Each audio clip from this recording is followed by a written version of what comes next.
I've said it in videos before, but every video has its own origin story. How it comes to be, what's the idea, what's the process on how this video came to be? And oftentimes that doesn't need to be discussed, but for this one, it feels like a special occasion because as someone who uploads pretty much 7 days a week across multiple platforms, whether it be here, Retro Rebound, or Defining Duke, you'll find me there expressing tons of ideas, thoughts, feelings, passion, because I love the games industry and it's all I ever want to talk about and think about pretty much. So with that, I have these ideas that rattle around that I call subtopics. Like I can't make a full video about these, but I'd like to filter that into a discussion or save that as a thought for some other video where it's relevant. Things like AA and indie games bubbling to the top. I don't know if you can make a full video about that, but it's something that is an idea we can talk about when it makes sense, which you'll actually see in a video I'm making on Enshrouded. There's also topics like the AI-driven future of game development. We know about it, but what does that exactly entail? I don't know if you can make a full video about that from my point of view and make that interesting and entertaining. But then I started thinking about all these other subtopics I had, and I wanted to pull them together and make a video here under the umbrella of gaming's complicated future. Not necessarily a positive or negative look into the future, but a critical one especially. So let's talk about it, shall we? I'm looking forward to seeing your thoughts down below. The thing I want to open up with, and definitely the most optimistic part of this video, is the AA and indie bubble growing and overtaking the industry. This genre isn't thriving just because it's the flavor of the week. It's thriving because of years of neglect in AAA development.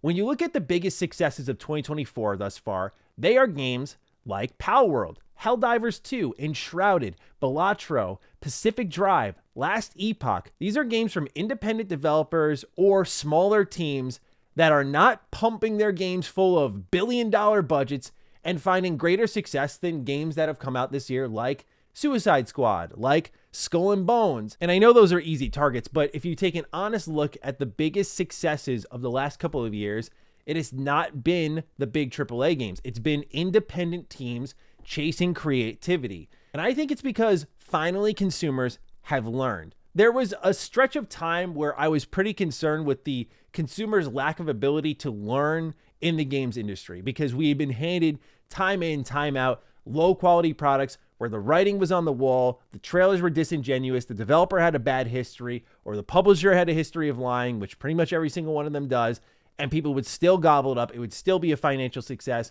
and we get another dud again from that team because shareholders were making the calls, bean counters were making the calls. Now, I'm not trying to celebrate the failure of games, but you have to look at something, again, like Suicide Squad. Its Steam player count is depressing, quite frankly. It's depressing because you look at the highs Rocksteady has been at with the Arkham trilogy, and you look at where it's at now, thanks to Suicide Squad, and it's a really sad state here. But then you look at Palworld surpassing 25 million players. That's incredible. You look at Helldivers 2, a game that I don't think any of us expected being one of the biggest of the year, is now one of the best-selling games of 2024. Early access games like Enshrouded are coming out in a better state than most AAA games, more feature complete, more polished. This is why people are going in that direction, because of years of inconsistency and broken promises.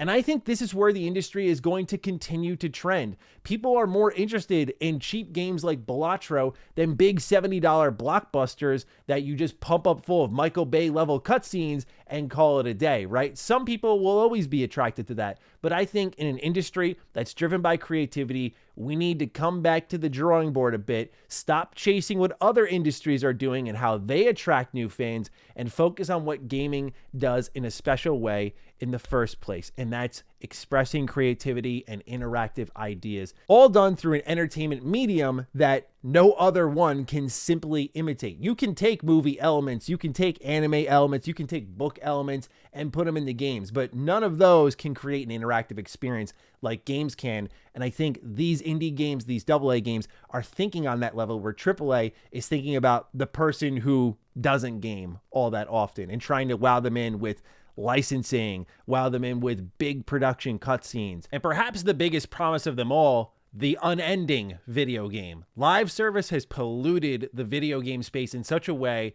that every game simply does not end. And a lot of these games are either focused on fun replayability that you could put out at any point in time without any sort of FOMO, or games that actually end. We have so many video games out nowadays. We don't need more unending video games, which is what every single AAA developer feels like they're pushing towards. Infinite this, infinite that, when games do just need to end at some point. Especially with gaming becoming more expensive on the consumer side of things, just like it is on the budget side of things for development, consumers are more likely to spend money on the $15 game, the $20 game, or the big popping off Helldivers 2 game, which is $40 because they're like, well, even if I don't like it, I didn't spend a full 70 on it. That's why these games are thriving. And I hope it does continue to trend this way, because I look at the fine line between greed and survivability.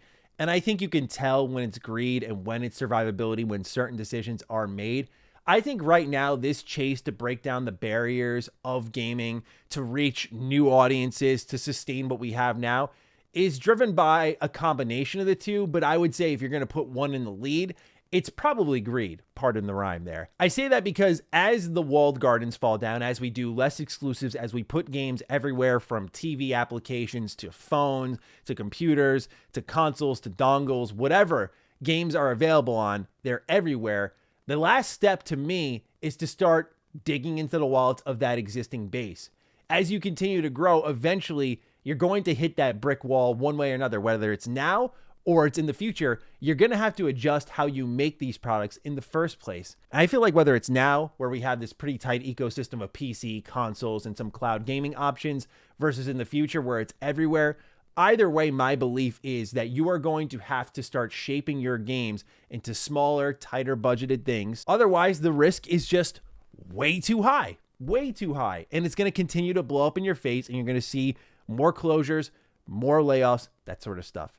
So with that, we move into AI-driven game development. This is an interesting one because you see things like Jeff Keighley posting about an AI scent box the day that a ton of layoffs happen. You have Ubisoft's Ghostwriter being a thing. You have Microsoft's dive into AI with a pretty creepy Super Bowl commercial where they showed it like storyboarding, animation stuff. I don't want to come across closed-minded like these tools can't be useful. For example, in a solo development environment, one of the examples we saw in the Microsoft commercial is that they had a string of code come out for them. And that is something that could be useful for someone who knows how to write a game and has a story in mind, but doesn't know how to program one, such as myself. I am a video game writer, and I could see how those sort of workarounds could help. But I fear for the replacement of the creative process and how much these tools encroach on that. I mean, when you look at big companies right now, they're all in on AI. They believe this is the future. This is the platform. Let the computer do the thinking for you. Again, I think that Microsoft commercial says everything that needs to be said. Plus, when you look at that in tandem with the massive amount of layoffs happening right now, it does paint a bit of a scary picture. You have over 900 layoffs at Sony today. You have another over 2,000 from Microsoft. And if you look at it collectively in 2024, we already have way more layoffs this year than we do in 2023. Now, some will say that this is the COVID bubble popping. And yes, that is absolutely true. But it goes back to point one, that the budgets of these games are too big because we're paying everyone much more because the industry has more money flowing in it, so that talent is much more valuable, and that's okay in my book. But because the development timelines have extended, because we've entered this era of extremely cautious game development environments, because one mistake can massively blow up your budget and extend development times, now we're in this period where it's a rarity to get a game like Final Fantasy VII Rebirth, which came out 4 years after Remake. And funny enough, Jason Schreier had an article there showcasing why that game came out so quickly. The reason it did is because they retained 80 to 90% of the staff from Remake. The positions were established, the pipelines were there, everyone knew what they needed to do. When these layoffs happen, it's not just, oh, they lost their job, that sucks. Yes, unfortunately, layoffs happen all the time, but it also extends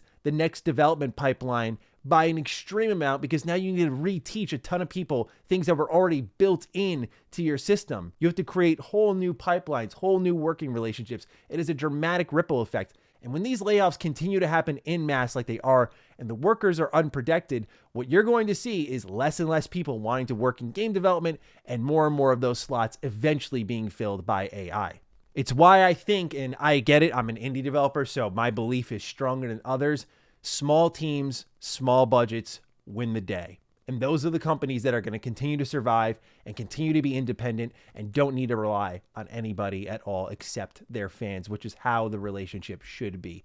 And then there is the shift with how games are covered. This one's a bit of a touchy subject for sure. I look at what happened at the launch of Suicide Squad. This is a game that before its launch, previews were done. There was a mixed reception from many people out there, but IGN had a pretty negative piece on Suicide Squad, something that led to an online bloodbath pretty much between IGN and WB, where it got to the point that IGN was pretty openly talking spoilers for Suicide Squad right around the launch of the game. And I don't care, and as someone who gets very little access nowadays, which we'll talk about next, I don't understand the approach from IGN on that front, and I'm the last to sympathize with Suicide Squad. I think that it was clearly a little bit of petty action there from IGN, and there is a degree of the conversation getting so muddied in gaming that before a game has come out, and yes, I'm not a fan of Suicide Squad, but before it even came out, it was decided by the general public this game was bad. It was decided by the general public that this game was okay to spoil, and the press fed right into that. And this public regression of relations is exactly what I think the games industry has been pushing towards so hard, right? No one needs to rely on anybody. It used to be everyone goes to E3. Nope, not anymore. Everyone's got their own digital showcase format. Very few in-person events are done. And in this case, the internet used to be a giant continent, Pangea, if you will. It's now been broken up into a bunch of continents, or what I'd like to call smaller islands across a big data sea.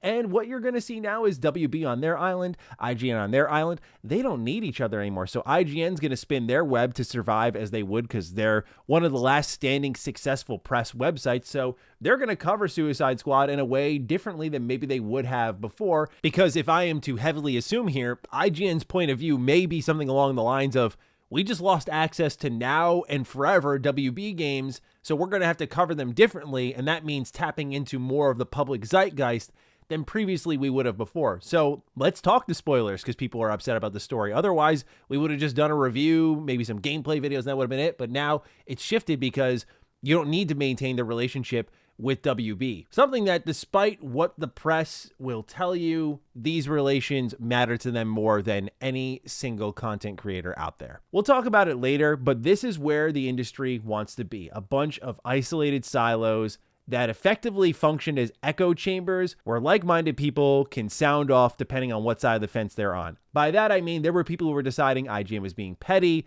IGN was right, Suicide Squad was bad, Suicide Squad was good, and all of this happened before anyone played the final product. Going back to our examples at the start of the video, why do you think Palworld was a tremendous success? Was it because it was getting a lot of coverage from press ahead of launch?